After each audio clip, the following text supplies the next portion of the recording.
안녕 나야 미술을 사랑하는 미사 해리. 내가 말이야 요즘 고민이 엄청 많거든. 우리 뉴비아트 구독자가 안 늘어서 결국에는 내가 정신건강의학과를 찾아왔어. 함께 진료 한번 받아볼까? 안녕하세요. 안녕하세요. 제가 또 고민이 있어가지고 이렇게 네네네. 선생님을 찾아왔는데 예. 저를 좀 치료해 주실 수 있으실까요? 어떤 고민으로 오셨을까요? 저는 미술을 너무 좋아하는데 네. 구독자 수가 안 느네요. 뉴비아트 말씀인가요? 네. 근데 쭉 봤는데 컨텐츠가 너무 좋아서 어느 순간 알고리즘의 축복을 받아서 빵 터질 겁니다. 진짜 그랬으면 좋겠네요. 거기에 또 우리 선생님께서 도와주실 거잖아요. 네네네. 그쵸? 저는 그 사람들의 마음과 뇌를 돌보는 일을 하는 정신건강의학과 전문의 권명환이라고 합니다. 안녕, 나야. 미술을 사랑하는 명환이야. 미사 명환 선생님과 함께 하게 됐습니다. 여기 보면은 사실 제가 이제 컬렉팅을 하신다고 해서 이렇게 왔는데 너무 멋있는 게 사실 진료실이 이렇지 않잖아요. 보통의 진료실은. 근데 작품으로 가득 차 있어서 너무 부럽다라는 마음이 먼저 들었거든요. 어떻게 하다가 이런 일이 벌어지게 된 건가요? 처음에 여기서 근무를 시작을 했을 때 여기는 종합병원이라서 방을 꾸미는 데는 한계가 있어요. 근데 그 속내를 털어놓는 과다 보니까 아무래도 긴장을 많이 하고 와요. 시선을 잘 못 맞추는 분도 계시고 손을 떨기도 하고 그래서 이분들을 어떻게 하면 좀 편안하게 얘기를 나눌 수 있게 내담자들과 어떤 공감을 형성할 수 있을까 생각을 하다가 카페처럼 한번 해봐야겠다. 그래서 처음에는 커피도 내리고 해봤는데 시행착오를 하다가 제가 좋아하는 그림들을 한 번씩 이렇게 걸어봤는데 반응이 가장 좋았어요. 그래서 나중에 말씀드리겠지만 막 울고 가시는 분들도 굉장히 많으시고요. 그래서 이렇게 DP로 걸어 놓는 그림 자체가 그 공간과 치료에 하나의 그 좋은 영향을 미칠 수 있겠다는 생각으로 해서 지금은 DP를 한 2달 간격으로 바꾸고 있는데 현재 오늘 진료한 모습 그대로가 지금 이 상황입니다. 그러면 오시는 분들이 이 장면을 다 보고 가셨겠네요. 치료를 진짜 받고 싶다라는 생각이 들 정도로 정말 멋진 공간이에요. 근데 제가 진짜 궁금한 건 어떻게 하다가 이렇게 이제 많은 작품을 모으게 됐는지를 들었잖아요. 근데 미술을 어떻게 또 좋아하셨는지도 궁금하거든요. 근데 제가 열등감이 있어요. 왜냐하면 원래 제가 그 정신과 의사 하기 전에 미학이라는 학문을 전공을 했었어요. 서울에서. 정말요? 네네. 근데 미처 졸업을 못하고 중간에 정신과 의사 하고 싶어서 그만두고 나왔는데 그게 어떻게 보면 저의 컴플렉스일 수 있어요. 근데 컴플렉스가 힘이 되잖아요. 내부에 있었으면 그 안에서 잘 몰랐을 거를 이제는 순수한 컬렉터 입장이 되니까 그림을 사고 즐기고 자유롭게 할 수 있더라고요. 그래서 미술을 오히려 즐길 수 있는 발판이 되어서 컬렉팅은 한 10년 정도 전부터 본격적으로 했던 것 같아요. 와, 엄청 오래됐네요. 지금은 저는 큰 사이즈 그림을 좋아해서 지금 보관이 참 고민이긴 한데 저의 고민을 좀 해결해 주시죠. 지금은 한 400점 정도가 있어서 이 방 안에 한 50점 정도가 중간에 쌓아놓기도 하고 20점 DP하고 다행히 병원에서 배려를 많이 해줘서 별관에 수장고를 하나를 마련을 해주셨어요. 왜냐하면 제가 그림을 한 번씩 바꾸는 걸 알기 때문에 거기서 한 100점 정도 갖고 있고 나머지는 집에 보관을 하고 있고 이렇게 하고 있습니다. 그림을 바꾸신다 하셨잖아요. 2개월에 한 번씩. 바꾸실 때도 좀 기준이 있는 건지. 어떤 환자분이 그 그림을 보고 나서 굉장히 울고 감성을 이렇게 느끼는 분들이 있어요. 근데 안 바꾸는 기준이 오히려 말씀을 드려야 될 것 같은데 컬렉팅을 하고 그림을 감상하는 게 그런 생각이 들어요. 작가가 그림에 대해서 어떤 내러티브가 있잖아요. 작가가 그리는 내러티브. 관람객, 저희 내담자들이 오셔서 매번 반응이 달라요. 그게 왜냐하면 살아가는 게 우리가 어떻게 보면 움직임이고 그래서 저는 사람을 명사가 아니고 항상 동사라고 생각해요. 있다가 아니고 되어가는 사람들. 그래서 매일매일 되어가는 사람들이 그림을 보면서 같이 공감하면서 새로운 내러티브를 쌓아가고 그게 중충적이 되고 합쳐지면서 새로운 이야기들을 만들어가고 공감을 하고 하나의 내러티브를 갖고 이 그림을 갖고 코멘트를 하실 때가 있어요. 그때그때 감정이 다르고 그 흐름의 결이 이어질 때는 안 바꾸고 어느 정도 마무리되거나 아니면 계절이 바뀌거나 할 때는 한 번씩 바꾸기도 하고 그렇게 하고 있습니다. 근데 저는 이렇게 또 많은 400점 가까이 되는 작품을 네. 갖고 있다고 하셨으니까 궁금해지는 게 처음 시작은 어떤 작품이었을지 궁금해요. 아주 작은 소품을 너무너무 갖고 싶은데 그때는 대학생이라서 돈이 없어서 과외를 해서 반은 술 먹는 데 쓰고 그거는 소품을 사고 그렇게 네. 했던 게 컬렉팅의 시작이었던 것 같아요. 오래된 작가 중에서는 이 작품, 제가 가장 애착을 갖고 있는 작품인데 금각사라는 작품이에요. 유형경 작가님이시고 서울대 졸업 전시회 때부터 제가 따라다녔어요. 그러면서 그 그림을 한 몇 년 정도 전시회에서 보고 컬렉팅을 하고 있고 지금은 독일 베를린에서 활동을 하고 계시고요. 근데 원래 이제 그림을 이제 소장하고 할 때 그런 의미를 좀 나름 해석하는 게 있잖아요. 네. 저는 좀 그렇거든요. 저도 이제 작게나마 이제 컬렉팅을 하는데 저는 보고 뭐 이게 가치가 얼마가 될 것이다, 뭐 네. 유명한 작가님이다 이런 걸 보는 게 아니라 그냥 봤을 때 뭐 마음이 좀 동해서 네. 좋아서 이렇게 컬렉팅을 하거든요. 네네네. 선생님은 어떤 마음으로 좀 하시는지 궁금해요. 우리 해리 아나운서랑 되게 비슷한 것 같아요. 그 단 한 번도 아트 컬렉팅 관점으로 본 적은 없고요. 왜냐하면 테크로 하려면 다른 게 좋지 아트는 좋지는 않아요. 제 경험상. 그래서 저는 기준이 이상한 아름다움을 좋아해요. 그러니까 완전한 이해에 포섭되지 않는 아름다움. 그게 왜냐하면 그 너무 포장지처럼 매끈한 그림들은 진짜 관람자의 어떤 내러티브가 끼어들 틈이 잘 없더라고요. 인테리어에는 좋아도.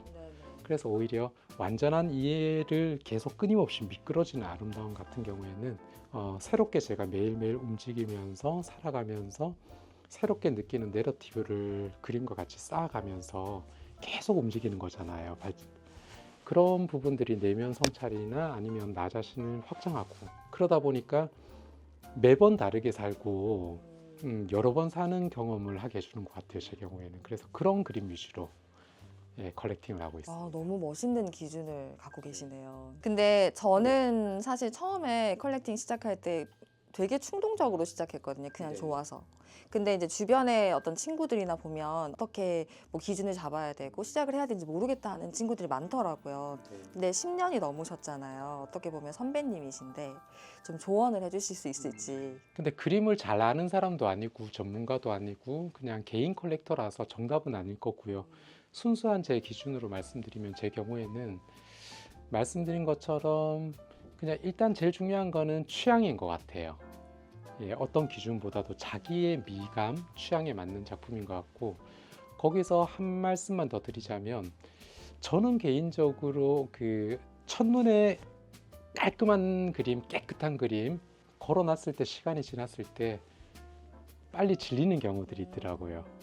그래서 시간을 들이고 돈을 들여서 사서 감상을 한다는 게 그런 경험을 꼭 해보셨으면 좋겠어요. 그러면 작품들이 많이 걸려 있잖아요. 네. 좀 소개를 해주시면 좋을 것 같아요. 한번 불러볼까요? 네. 이 작품은 이지은 작가님, 그 부산 출신 작가님입니다. 그랑블루라는 작품이고요.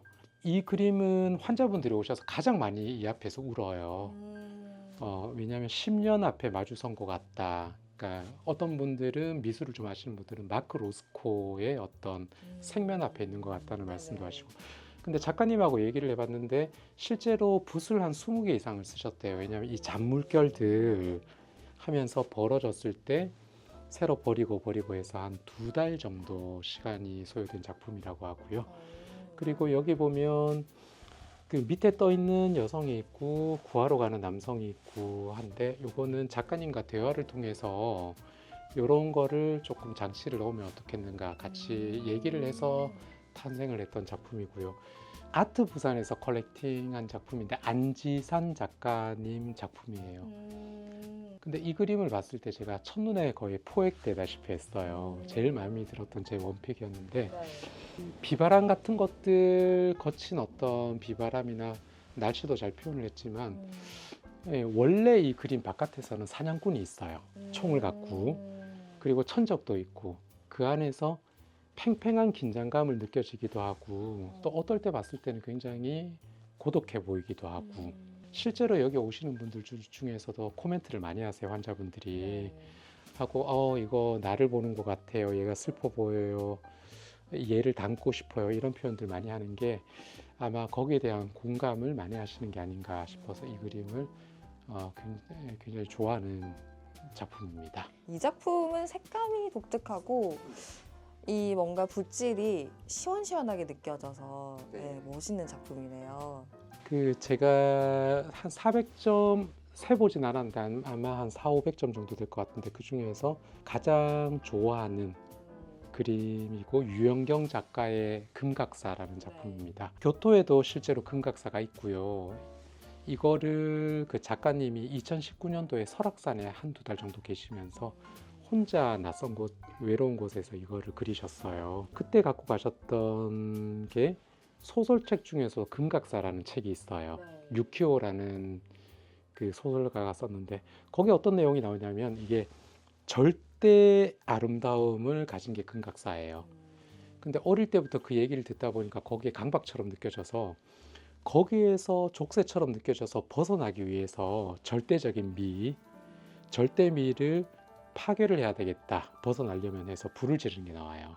그래서 저는 처음에 이 그림을 봤을 때 그 들끓었던 내 청춘의 방화범 같은 느낌이 들어서 좋아했고, 근데 나이를 조금 더 먹고 나서는 이게 지금은 전혀 다른 느낌으로 다가오는데 늘 새롭게 재해석되고 새로운 내러티브를 쌓아나가는 그림이라서 제가 가장 좋아하는 그림입니다.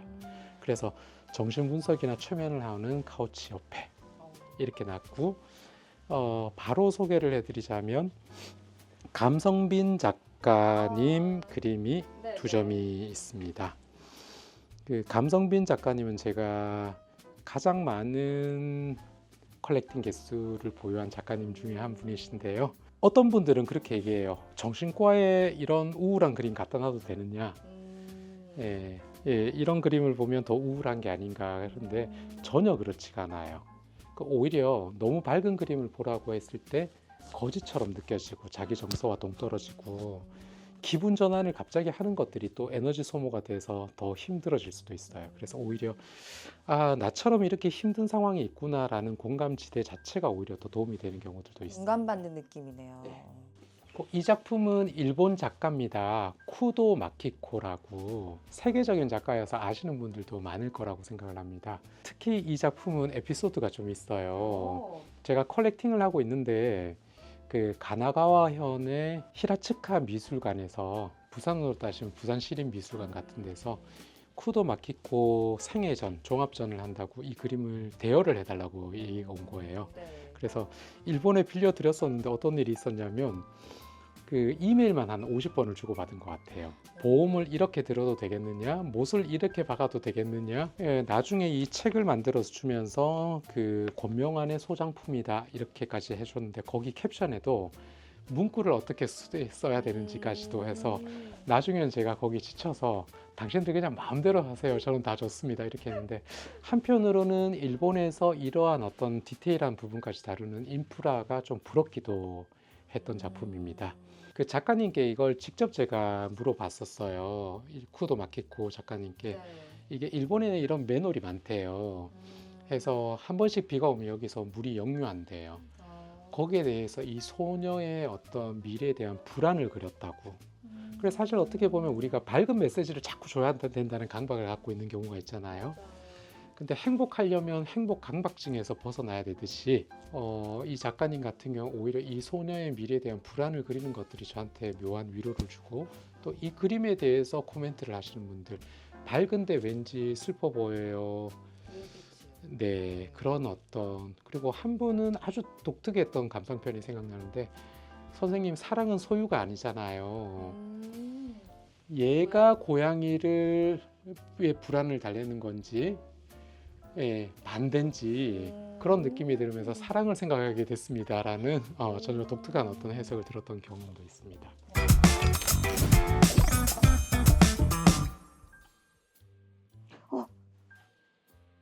내가 방금 뮤비아트가 대박나는 꿈을 꿨잖아.